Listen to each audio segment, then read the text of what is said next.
Bien le bonjour les stalkers, nous voici arrivés à ce que je crois être l'avant-dernière vidéo concernant le livre de règles de Stalker The Board Game, le jeu de plateau, sur lequel nous avons déjà enchaîné 5 sessions de lecture et découverte des règles. Et là, dans la continuité de celle d'hier, on va enchaîner avec l'attaque des ennemis. Oui, c'est bien ça, puisque on avait terminé par les règles de déplacement de ces ennemis avec un ou deux éléments plus ou moins flous. Oh, je ne vais pas dire flous au point d'être totalement dans le brouillard, non. Petite révision qui s'imposera. Bon, le mémo sera là pour faire office de second cerveau. Ok, alors, une fois qu'ils se sont déplacés, ces ennemis, ils nous ont ciblés, ils se sont déplacés, ça veut dire qu'ils vont nous attaquer. Vous n'êtes pas l'individu le plus dangereux de la zone. Votre vie peut s'éteindre en un clin d'œil.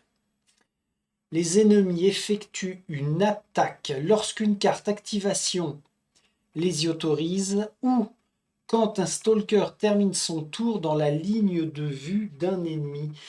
Tchou tchou tchou tchou tchou. Chaque ennemi avec une ligne de vue sur votre stalker attaque. Ah oui, c'est bel et bien inscrit, marqué en gras, hein. Donc deux cas de figure. Ou bien par le biais de leur carte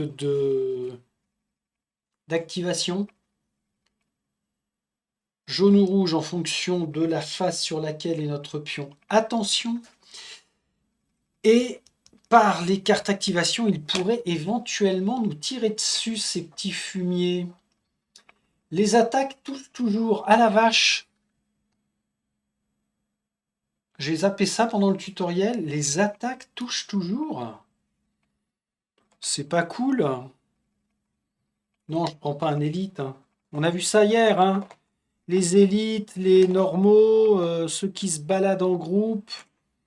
Je vais pas prendre un zombie non plus. Le chien ne tire pas. Oh bordel, elles sont où mes cartes? Bandit. Tiens, on va prendre un Kossa. Alors, qu'est-ce que tu nous veux, toi? Sans déconner, ça va systématiquement nous toucher. Fusil de chasse, 2 dégâts par case entre le bandit et sa cible. Oh! Ah ouais. Ou c'est... Ah non, moins 2 dégâts par case entre le bandit et sa cible. Ouais, donc au fusil de chasse. Plus nous sommes loin pour qu'il nous tire dessus, mieux c'est. 1, 2, 3. Haha. Là, ce serait bon, ça ferait 2, 4. 4 dégâts en moins. C'est entre, hein. C'est pas jusqu'à la cible. 9 moins 4, et purée, on se prendrait quand même 5 dégâts. Bon ben, on y va, hein. Les attaques des ennemis touchent toujours. Vous pouvez cependant réduire le montant de points de vie perdus grâce à votre armure. Grâce à votre armure. Défense 1, c'est bien ça. Ah, mais là, on voit le symbole d'un dé vert. Alors peut-être que on va nous dire de lancer un dé vert pour rajouter d'éventuelles protections. Donc, réduction grâce à l'armure, au couvert et à votre lancer de dés de défense. Ok. Chaque ennemi dispose d'une attaque visible sur sa carte qui possède les propriétés suivantes. Alors, le type, et il y a 2 types d'attaques différents. À distance, grâce auxquels ils peuvent frapper de loin, et les attaques en charge, qui leur permettent d'effectuer un déplacement supplémentaire avant d'infliger des dégâts. Qui fait ça? Connais ton ennemi aussi bien que toi-même. Ou c'est mieux que toi-même, je crois. Charge, ok, d'accord. Bah oui, ceux qui ne sont pas dotés. Ah, le poltergeist, télékinésie à distance. Le tic va charger, pas le contrôleur mental. La chimère avec un bon va charger, pas lui. Le chien charge. Ok. Donc on en a quelques-uns qui se précipitent sur nous. Les effets supplémentaires en 2. Donc ça c'est la ligne à appliquer en fonction du type de leurs attaques. Toutes les attaques n'en sont pas dotées. Il peut s'agir de restrictions à l'application de statuts supplémentaires ou de bonus de dégâts si certaines conditions sont remplies. La ligne de dégâts eux-mêmes, 9, ok, indique la puissance de l'attaque. Et puis la portée euh, indique la distance à laquelle l'attaque peut être effectuée. Alors l'histoire de la charge. Les ennemis dotés d'une charge vont tenter de se rapprocher le plus possible de leur cible avant d'attaquer. Si un ennemi doté d'une attaque de charge ne se trouve pas à portée 1 ou moins de sa cible, il se déplace jusqu'à son maximum de valeur de déplacement en direction de la cible. Ce déplacement ne peut pas être interrompu, mais suit toutes les autres règles liées au déplacement. Ok. Dans la plupart des cas, l'ennemi va pouvoir, grâce à ce déplacement supplémentaire, atteindre n'importe quelle cible en ligne de vue. Ok, il faudra bien faire attention aux déplacements et puis aux restrictions qui sont liées aux règles de déplacement auxquelles ils vont continuer d'être soumis. Mais sinon, c'est bien. Alors c'est pas mal aussi d'avoir des ennemis qui vont faire de la distance et d'autres du corps à corps. Séquence d'attaque des ennemis. Choisissez une ligne en ligne de vue. Ok. Si un ou plusieurs stalkers sont en ligne de vue, choisissez le plus proche. Si plusieurs sont sur la même case, c'est les joueurs qui décident. Pas de stalker en ligne de vue, mais qu'une autre cible l'est. Ah ouais. On pense que certaines équipes d'ennemis vont se foutre sur la gueule, hein. Ah tiens d'ailleurs, si on est comme ça.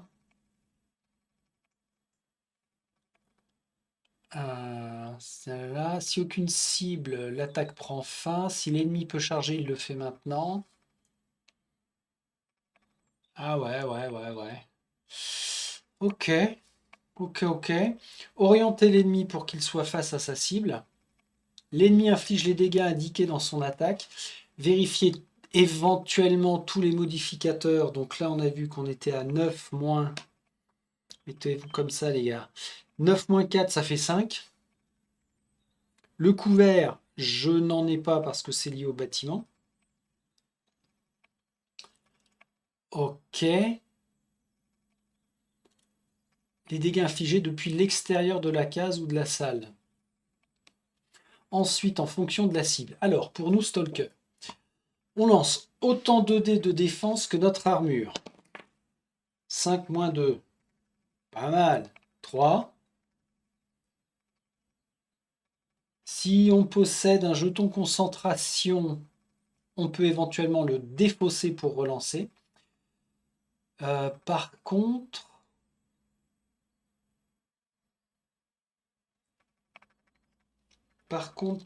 défense 1. Alors c'est quoi? C'est 1 dé en fait? Ah oui, d'accord, c'est 1 dé. On parle d'armure là. Ok, défense 2D, 2D, 1D, 4D. Ouais, c'est ça. Ah, il y a des armures balèzes, hein.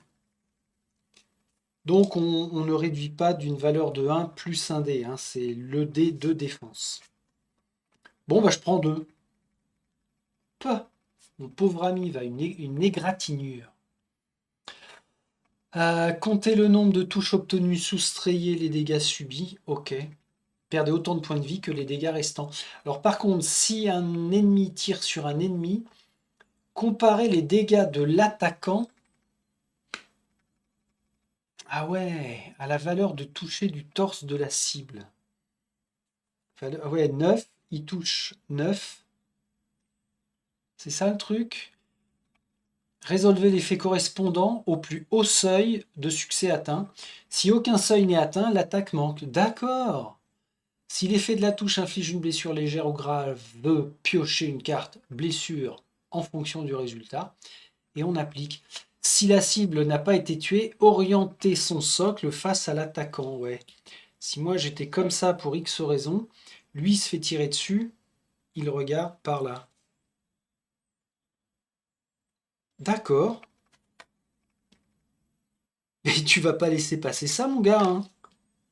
Ah ouais, alors il se tourne. Ça veut dire qu'au prochain tour, si... Alors là, on a une case. Hein.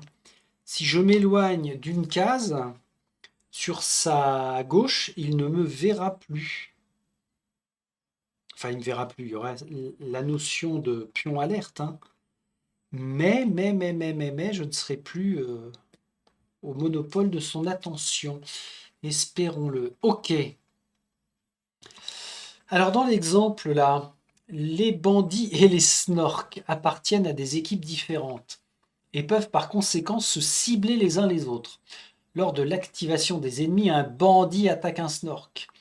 La valeur de dégâts du bandit est de 7 et aucun modificateur n'étant appliqué, l'attaque inflige une blessure grave au snork. Ok. L'effet de la blessure piochée est moins un point de vie. Et comme le snork ne possède qu'un seul point de vie, il dégage. Ça peut faire sur le terrain des rebondissements assez sympas. Et ça peut même nous sauver les miches à différents moments. Que des ennemis se foutent sur la gueule. Bonne nouvelle. Oh là, on a un schéma là. Qu'est-ce qui se passe? Alors, le snork attaque le stalker gris. Tac, tac, ouais. La valeur de dégâts est 8. Le stalker doit à présent se défendre, bien qu'il se trouve sur une case avec bouclier. Il n'en reçoit pas le bénéfice car l'attaque émane de la même salle. D'accord, on ne peut prendre en compte les boucliers que si je me fais tirer dessus à distance. Peut-être qu'on l'avait évoqué ça, oui, ça me parle. Quand on est comme ceci dans une pièce, on ne prend pas en compte la valeur de bouclier. Par contre, si je suis là, qu'il me tire à travers la fenêtre parce qu'il a le droit, là, je prendrai en compte la valeur de bouclier en allant me planquer derrière ce meuble-là. Ça me paraît costaud. C'est du chêne. Profitons-en. Ok. Donc là, en l'occurrence, le snore qui nous attaque, on ne peut pas se protéger de 1. L'armure veste en cuir donne 1 dé lors des lancers de défense. On vérifie les autres bonus éventuels. Son artefact fleur protectrice lui permet de lancer 2 dés supplémentaires, mais au prix d'un pion neutralisé. Ok. Il décide néanmoins de l'utiliser. Il reçoit la neutralisation et lance son total de 3 dés. Pour sa défense, il obtient 1, 3, 0. Il choisit de dépenser sa concentration pour relancer le 1 et le 0. Il relance et ça donne 1 et 2. 3, 4, 5 et 1, 6 donc. Le résultat final est donc de 6 succès en défense, opposé aux 8 dégâts infligés. Le stalker gris perd donc 2 points de vie et réduit ses points de vie de 16 à 14. Super exemple, là aussi très bon exemple, donc c'est pas un problème et c'est surtout pas compliqué de faire des attaques. J'aurais vu ça beaucoup plus... Ah ouais, alors attention, hein, on a des règles spéciales, mais là ça ne lui sert pas forcément quand il fait une attaque. Bon, puis après, au fur et à mesure que l'on va jouer, bien évidemment que l'on va connaître quasiment par cœur comment il se comporte. Ah, puis surtout, on connaîtra par cœur la façon dont on va utiliser les différentes valeurs entre les dégâts, la portée, tout ça, tout ça. Ok. Ok, ok. Alors la réaction. Si vous restez en vue de l'ennemi, ne vous étonnez pas qu'il réagisse. Après le tour de chaque stalker, les ennemis qui disposent d'une ligne de vue ont une chance de réagir en attaquant. Seul le stalker dont le tour vient de se terminer peut devenir la cible de la réaction. Donc la réaction, c'est ça. Ok. Sauf indication contraire d'une carte. Alors, exemple 1, le stalker bleu. termine son tour en vue d'un bandit, en ligne droite, là. Même si le stalker... Ah ouais, ok. Même si le stalker vert au milieu est plus proche du bandit, il est lui aussi en ligne de vue. Seul le stalker bleu va être attaqué par le bandit. Parce que, waouh, ça faut s'en rappeler, hein. Bon, c'est indiqué. Enfin, c'est indiqué. Oui, quand même, quand on a abaissé notre pion tour, on sait que c'est nous qui allons être concernés par la ligne de vue d'un ennemi. Ça paraît tellement logique, mais facile à oublier. À oublier, genre, ah ouais, mais le vert, il est plus proche, donc il se fait tirer dessus. Non, non, non, non, c'est celui qui vient de se déplacer. Ok. Second exemple, le stalker bleu termine son tour en ligne de vue d'un pseudo-géant. Lors de son attaque, celui-ci charge la case du stalker bleu. L'attaque stipule qu'elle affecte toutes les cibles d'une même case. Bon, là, il n'y a pas d'ambiguïté. Dans un tel cas, à la fois, le stalker bleu et le stalker vert sont attaqués. Nickel. Attention à l'orientation des ennemis. Hop là. Alors, le placement des ennemis est important, car leur orientation influe sur leur ligne de vue. Vivement les figurines, parce que ce sera quand même visuellement beaucoup plus sympa. C'est con, hein, pour une fois que j'étais prêt à faire l'impasse sur des figues, chez Awoken Realms, eh ben, il me colle un jeu où c'est pas cool de s'en passer. C'est sombre, mais c'est sombre, oh, c'est pas rigolo. Bon, les silhouettes présentent une illustration ratée au recto, tandis que leur verso est noir et c'est tout pourri. Vous pouvez également utiliser les autocollants triangle orange qui évoquent le devant de la croix de vision pour indiquer le devant des silhouettes. Mais arrête avec ça. Pas. Bon, ils ont eu raison de le proposer, hein. Qu'est-ce que j'en ai fait? Ah voilà, c'est là. Je vous remets ça en tête éventuellement si vous avez zappé, mais comment ils appellent ça? Autocollant triangle orange. Alors oui, on a des autocollants qui représentent un triangle orange que l'on vient mettre, oups, comme ça sur la base du socle pour se remémorer que la face, c'est en face. Bon, peut-être que certains vont l'utiliser. Je suis con, il y a le schéma en dessous. Exemple recto et verso d'un bandit au fusil de guerre, pas de problème. Aucun problème. Ah bah c'est... Ok, c'est la fin des attaques. Ah ça fait plaisir, c'est ultra soft. Alors, il y a un jeu pour lequel je vais serrer les fesses en ce qui concerne les attaques ennemies quand ils vont jouer leur tour. C'est les Chroniques de Drunagor, qui n'est toujours pas ouvert. Je sais, on y viendra. Est-ce qu'on y viendra en 2026? J'en sais rien, mais j'ai l'impression que ça va être costaud. Frosthaven aussi. Alors bon, non, j'ai un avantage sur Frosthaven, c'est que je connais déjà Gloomhaven et que j'ai fini aussi les Mâchoires du Lion.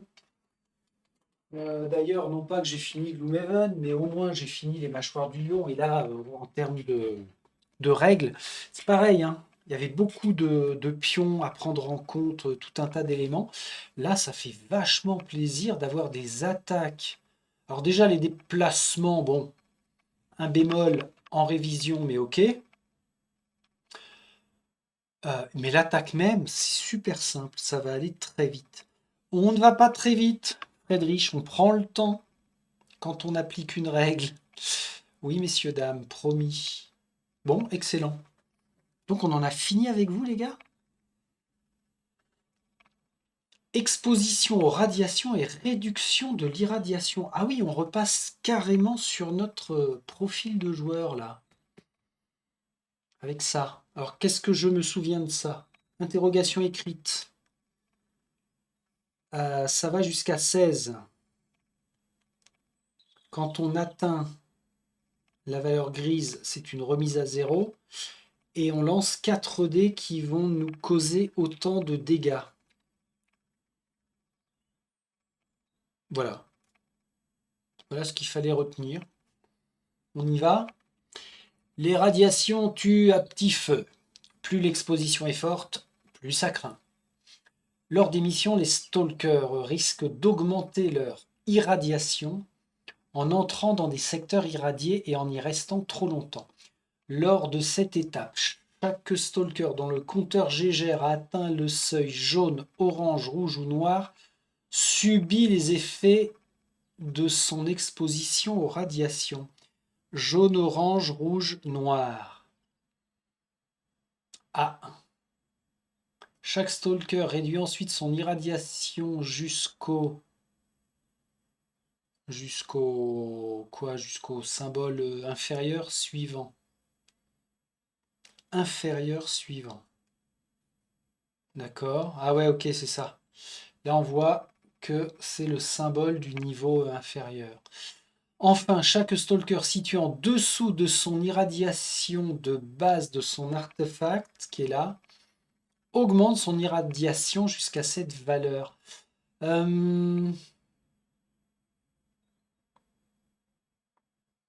Exposition aux irradiations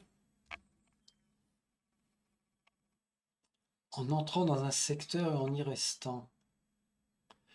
Mais j'ai perdu le fil là. C'est où, ordre du round? Ah oui, c'est là, oui, d'accord.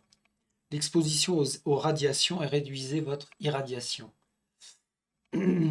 Ah ouais, la vache. Alors par contre, on jette les dés pour perdre des points, hein, direct. On n'attend pas du tout, et c'est pour ça d'ailleurs qu'on a des dés qui sont dessinés en fonction de notre taux actuel. Ah bah merde alors. Alors, l'exposition aux radiations, lorsqu'il vous est demandé de subir les effets de votre exposition, vérifiez la position de votre compteur Gégère, lancez le nombre de dés verts indiqué et perdez autant de points de vie. D'accord, ça craint. Ça peut très très vite faire très très mal.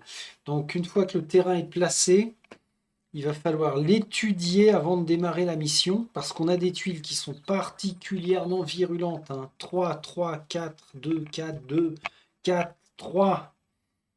Et on se rappelle d'une chose, c'est que je rentre, je suis irradié, je quitte, je suis irradié, je rentre, je suis irradié, je quitte, je suis irradié, etc. etc. Donc, c'est hier ou la dernière fois, je ne sais plus, que j'avais évoqué ça. Pour aller d'ici à là, 2, 4, 12, oh putain, c'est énorme, 16, 20, 26. Ah ouais, de là à là, on se prend 26 en taux d'irradiation. C'est flippant. Alors, dans notre exemple, lors de la phase des ennemis et de la zone, l'irradiation du stalker. Mince, il y a trop de lumière là, je suis irradié de lumière justement. Je ne suis pas allé au bout du bout. Alors, l'irradiation du stalker gris est de 6. Ok, il est en jaune. Il a franchi le seuil jaune et doit lancer un dé. Ok. Il obtient 2 succès, malheureusement, et perd 2 points de vie. Il réduit ensuite au niveau immédiatement inférieur qui est à 0 vert. Là, on est dans le vert, c'est bien.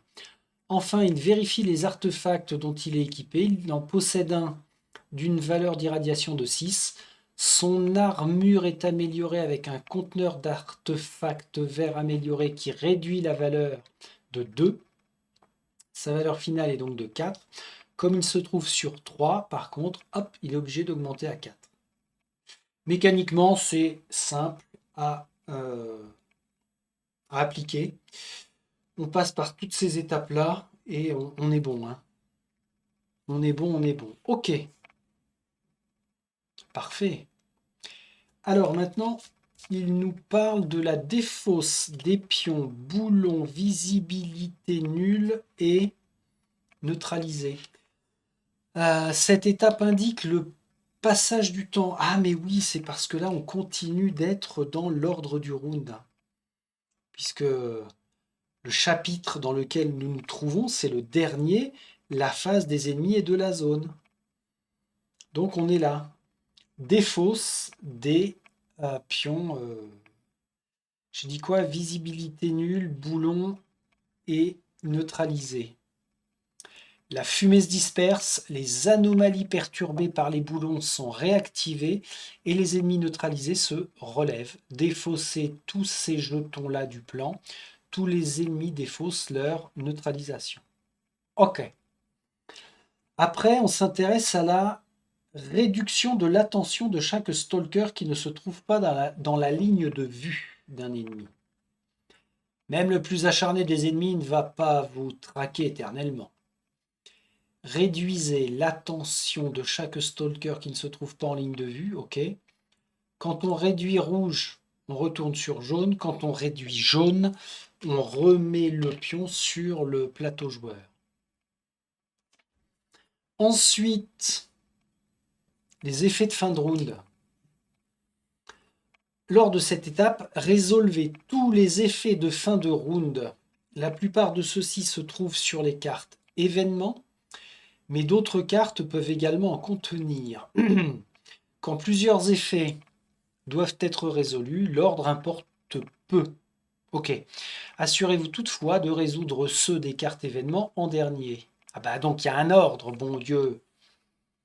Les effets de fin de round présents sur les cartes événements sont divisés en deux catégories. On va avoir les événements marqués.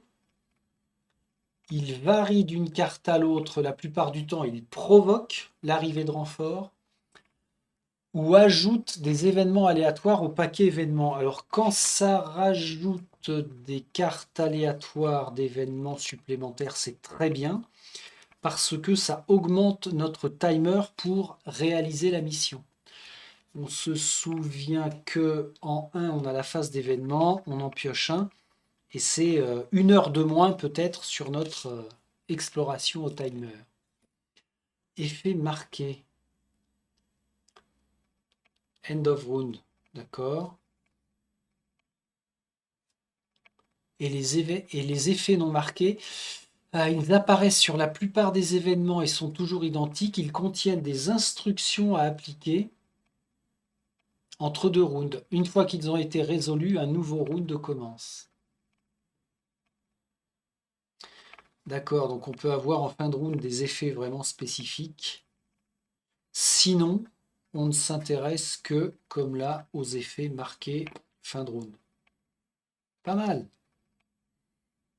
Pas mal, pas mal. Bon, je trouve qu'il n'y en a jamais assez d'événements. Ouais, en même temps, c'est le nombre de tours, donc non, c'est différent. J'ai rien dit, mais j'ai toujours en tête l'exemple de Trou de Vang où c'était une misère. Le nombre tellement redondant au final. Alors que là, 2, 4, 6, 8, 10. Déjà, si une mission se fait en 10 tours, est-ce que c'est déjà beaucoup? Si c'est petit plateau ou pas, faut voir. Bon, j'espère que ça a été bien testé et bien calibré hein, entre ce qu'on nous propose, ce qu'on nous impose plutôt, c'est pas qu'une proposition, et puis ce que l'on peut réellement faire sur le terrain. On verra, on verra, on verra. Ok. Donc les événements, c'est cool. Rien de bien particulier, j'ai l'impression. Enfin, pour les effets de fin de round en tout cas. Après, ce sont les anomalies. Alors, on est page combien là? 35. Les anomalies avec la récupération. Ah ouais, puis après, on attaque mode stalker solitaire. Clac, clac, clac. Le tableau comparatif, le glossaire. Ah ouais, silhouette et l'index. Ah oui, donc la page 40. 44, en fait, elle arrive vite. 1, 2, j'enlève ces 3 pages-là. Ça fait 1, 2, 3, 4, 5, 6. Ok. Tout ça pour dire que je finirai cette série de vidéos pour le livre de règles la prochaine fois. Alors pour le coup, ça fait une vidéo qui est très courte, ouais, c'est ça, 30 minutes. Mais c'est pas grave, ça permet de finir sur le round complet. Et on va se faire plaisir normalement demain pour vraiment boucler le livre de règles. Alors pourquoi j'évoque bien boucler le livre de règles? Parce que on aura quand même une autre vidéo à faire sur la survie dans la zone, qui est un autre mode de jeu. Alors, autre mode de jeu, certes, mais qui reprend toutes les règles de base, mais avec des options, beaucoup d'options supplémentaires, parce qu'en termes de terrain, ça peut rajouter plein de choses.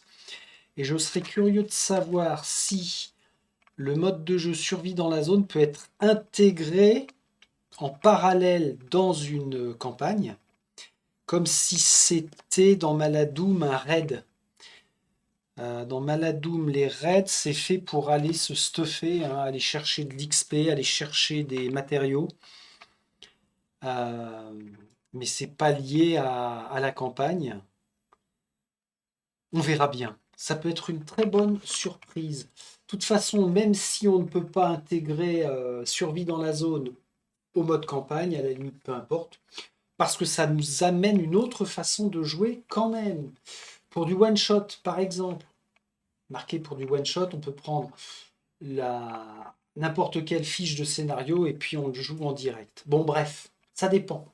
Ça dépend ce que nous allons vouloir en faire. Ok, bon, bah sur le terrain, il va falloir que je replace, tiens, elle est là, la future anomalie, et puis on s'en occupe ben, normalement dès demain.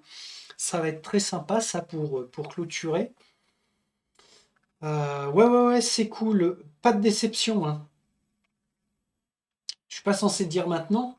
On verra ça une fois que j'aurai tout lu, quand même. Mais non, c'est bien.